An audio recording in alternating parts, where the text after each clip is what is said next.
تھا، بلکہ جب حضور کی ولادت ہوئی ہے تو اللہ کے رسول علیہ السلام کی ولادت کے وقت الگ الگ نشانیوں کا ظہور ہوا ہے۔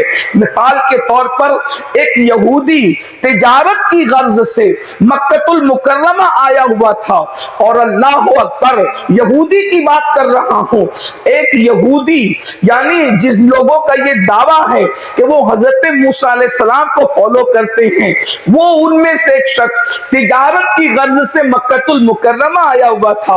اس نے ربیع الاول کی صبح کو لوگوں سے پوچھا کیا تمہارے گھر میں کوئی بچہ پیدا ہوا ہے، اور پھر اس دن سوائے اللہ کے رسول علیہ السلام کے پورے مکے میں کسی کی ولادت نہیں ہوئی تھی۔ اندازہ کریں یہ آپ کا شہر ہے جو کیا نام بسو کلیان آپ کا شہر، کیا کبھی ایسا ہوتا ہے کہ بچہ یہاں ایک ہی پیدا ہو؟ کسی دن درجنوں بچے پیدا ہوتے ہیں، مسلمانوں کے گھر میں، غیر مسلموں کے گھر میں، اپنوں کے گھر میں، بیگانوں کے گھر میں۔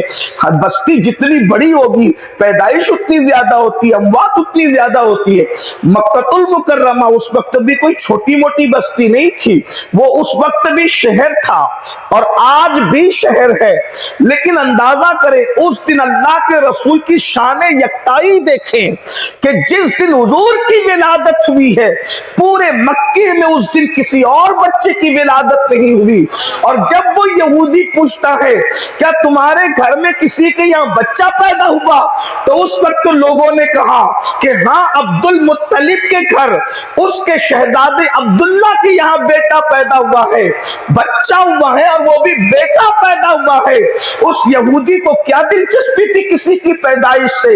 جب اس نے سنا کہ آج مکے میں ایک بچہ پیدا ہوا ہے اور وہ بھی مطلبی ہے، ہاشمی ہے، تو اس وقت اس نے کہا کیا وہ بچہ مجھے دکھا سکتے ہو؟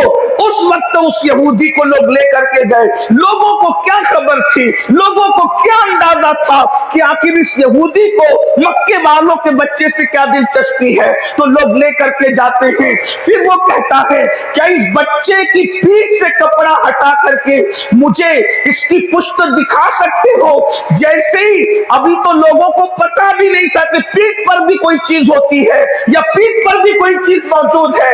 اس وقت اس یہودی نے جب پیٹھ سے کپڑا ہٹانے کی بات کی تو لوگوں نے اللہ کے رسول کی پشت انور سے جب کپڑے کو ہٹایا ہے تو اس پر مہر نبوت تھی، حضور کی پشت پر مہر نبوت تھی، اور اس پر محمد الرسول اللہ لکھا ہوا تھا، نیچے محمد، اس کے اوپر رسول، اس کے اوپر اللہ۔ کبوتری کے انڈے جیسی ایک گول دائرے کی شکل تھی اور اس میں واضح لکھا تھا محمد الرسول اللہ۔ ابھی حضور نے اعلان نبوت نہیں کیا ہے، ابھی کسی کو کچھ پتا نہیں کہ یہ ہستی کون ہے۔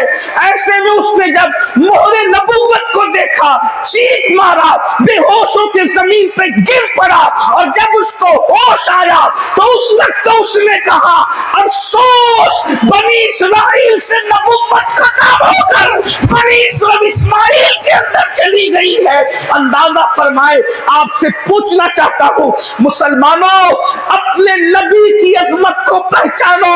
ہمارا نبی وہ ہے، ہر نبی آیا ہے شان والا ہے، لیکن اپنے نبی کی شان یہ ہے جو بھی نبی آیا اس نے اپنی زبان سے کہا میں اللہ کا رسول ہوں۔ ابھی میرے نبی بولے نہیں ہے، یہودی کہہ رہا ہے کہ یہ تو مہر نبوت پشت پر لے کر کے آیا۔